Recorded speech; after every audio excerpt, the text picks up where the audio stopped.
pages online that are just, here's a person in the outdoors. Look how outdoorsy I am. But actually, these are the same people that don't actually care about the outdoors. It's almost where like social media becomes first, as opposed to like the mountains and the trails becoming first. And, like the social media element is like the first thing on their mind and the trails are the second.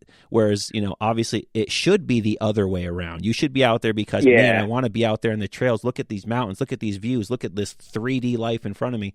But I feel like with social media, it has kind of become too much about the phone and the two-dimensional phone in front of me in the screen.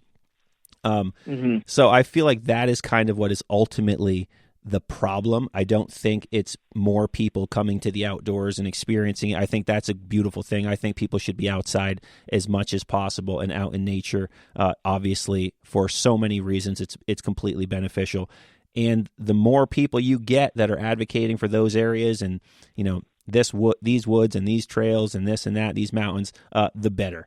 And for people who actually like grab hold of it. But of course, you're going to get the groups of people that are all about, the Instagram picture, let me show you how outdoorsy I am, when actually I don't really give a crap about the outdoors. That is ultimately what I find quite frustrating and quite annoying about the social media element of the outdoors. But yeah, that's like something I've always kept in mind for myself is like, and I haven't really had any struggles with this yet because I am just such like a hiking nerd, and I have been for much longer than I've been making content. I've always like, ever since I started, YouTube and even my podcast, I've always had this rule for myself where it's basically like the content can never, I can never choose to stay at home and work on content over going for a hike, right? Sure. So of course I block out lots of time in my schedule to just work on the content. But if it's a weekend or I've got a day off and the weather's nice and I'm like, oh, I should go for a hike, but I want to get this video out, or I got to edit this podcast or record this or whatever.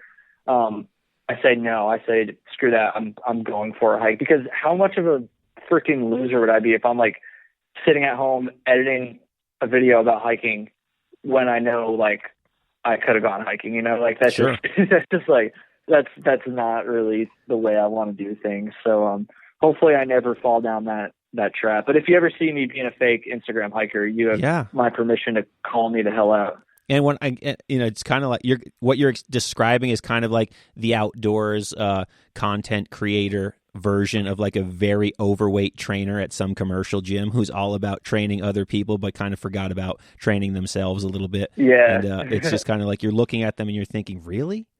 I'm not trying to be mean. I'm just calling it how it is. And anyone can understand what I'm saying.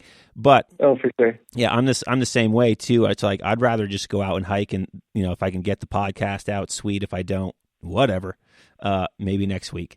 It's because it's about being outside and being in the outdoors. And again, another thing with the social media, I'm just going to say it. You know what really annoys me about social media is when you get these pictures and they just show up on my news feed or like my like pages you might want to follow because, they're like quote unquote outdoor shows or outdoors Instagram pages.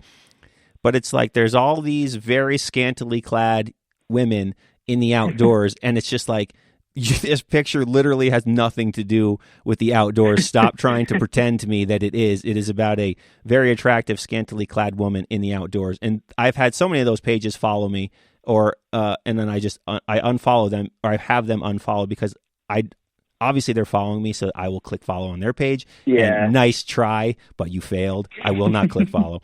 But pages like that, they really annoy me because it's kind of the quintessential version of what I'm saying, where it's like, it's about that. It's not about the outdoors for these people. It's about something completely superficial and not authentic. And that is what bugs me about social media. Whereas the people who are super excited about it, and they'll become advocates for these lands that we love and this hobby, this sport, whatever you want to call it. And I think that's always good. Always I will choose for someone to be outside rather than inside. But this has been a very fun conversation. I appreciate you coming on the show. I have a couple final questions here as we begin to wrap up the podcast here. My first question that I like to ask everybody, what do you keep in your backpack that might be unique to you? What's something that you personally always have to have in your pack when you're out hiking? Dude, I was thinking about this because you sent me these questions ahead of time. I don't know if I was supposed to say that, but It's all right. Spoiler. And I'm like the most stereotypical, like just ultralight through hiker. Like I don't really have anything super unique, unfortunately. I genuinely can't. That's such a lame answer, dude. I hate to just let you down like that, but I can't really think of anything super. Yeah, you don't have to. There's no wrong answer. You don't even need to bring a backpack no wrong if you answer, want. but there's definitely a lame answer, which is the one I just gave. So sorry, everybody. That's all right. We'll skip to number 2, and this can be a lame answer too. We're not here to judge. We're here to have fun in the outdoors. Even though I guess I was just judging a few minutes ago, but I'm sure everybody was. Forgive me, everyone. But in your mind, so you've hiked the AT. You've been a part of that crowd. You've hiked all over the Northeast and New Hampshire. You're a part of that crowd. You're a 46er. You're a part of that crowd. What makes the Adirondacks in particular a unique place to hike or camp or explore? Yeah, the bugs. Oh, God.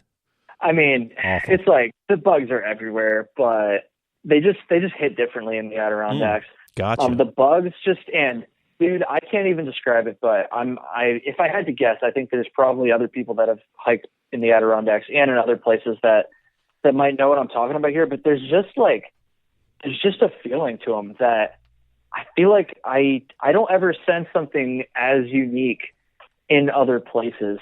There's just like this rugged, remote, old-timey feeling in the Adirondacks that's just like super special and honestly kind of intimidating sometimes as well.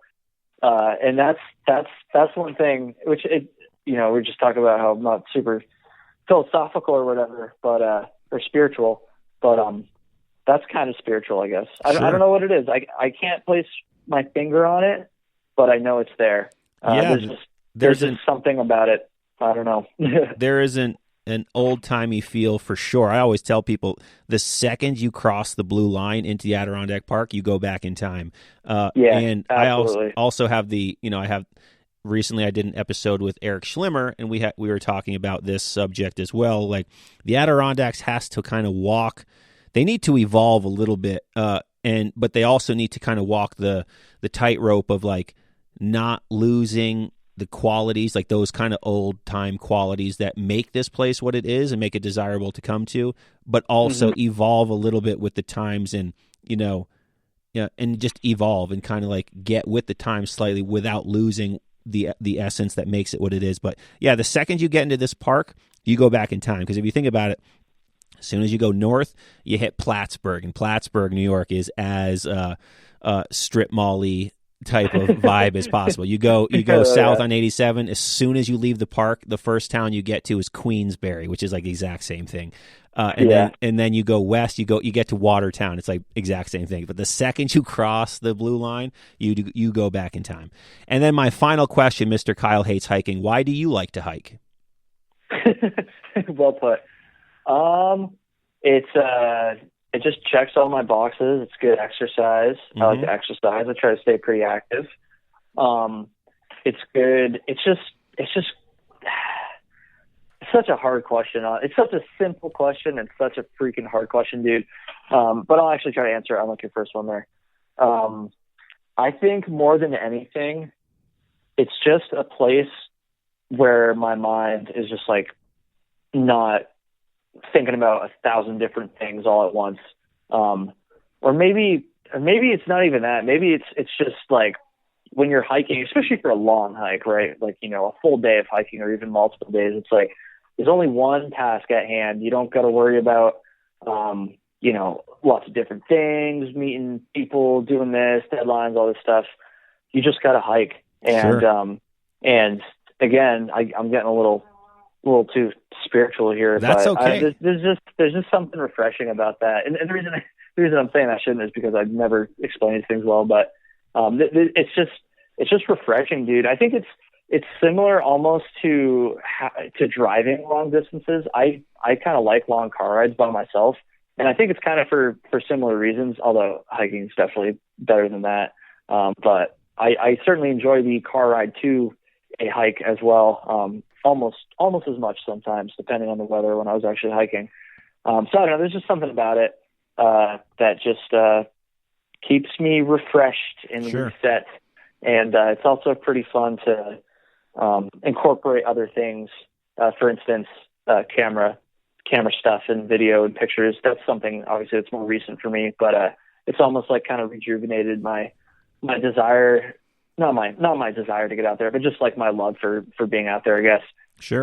So dude, I'm gonna stop talking here because I'd probably just like talk myself in circles and just have everybody click off the podcast. There are no wrong answers. Hiking, just kind of simplifies life and keeps it nice and simple, one task. I feel very similar to that. And last question, where can people find you online? Yeah, man. So if you just go to YouTube and you type in Kyle Hates Hiking, my very flashy and obnoxious thumbnails will pop up. Be sure to smash, subscribe, and then Trail Tales, my podcast, you can find that on just any podcast app, whatever you're listening to this on right now. You can find my podcast, Trail Tales. It's the one with the blue artwork that looks like it's 10 years outdated. I should probably update that sometime soon. Nice. And Instagram, it's at Kyle Hates Hiking. And yeah, that's it. James, dude, thank you so much for having me on here. I really appreciate it. Absolutely. It's been fun. But there you have it, folks. Mr. Kyle O'Grady, known to many as Kyle Hates Hiking on social media. And the man does spend a lot of time both on the trail and creating entertaining content for all of you about the trail. So check all of those things out, his podcast, Trail Tales, and his YouTube channel, Kyle Hates Hiking. But that's going to wrap up this week's Summit session here on the 46 of 46 podcast. Thanks for listening, and if you like the show, please leave a quick rating and review wherever you get your podcasts. Those ratings help the show grow, so I'd appreciate it greatly if you would take a second to do that.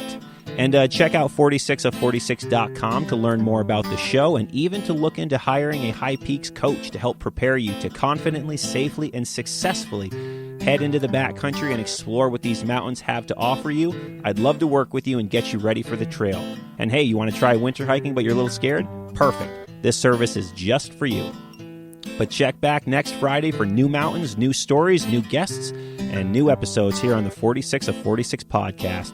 Remember to always leave no trace, do the rock walk, and if you carry it in, carry it out. See you on the trails, everybody.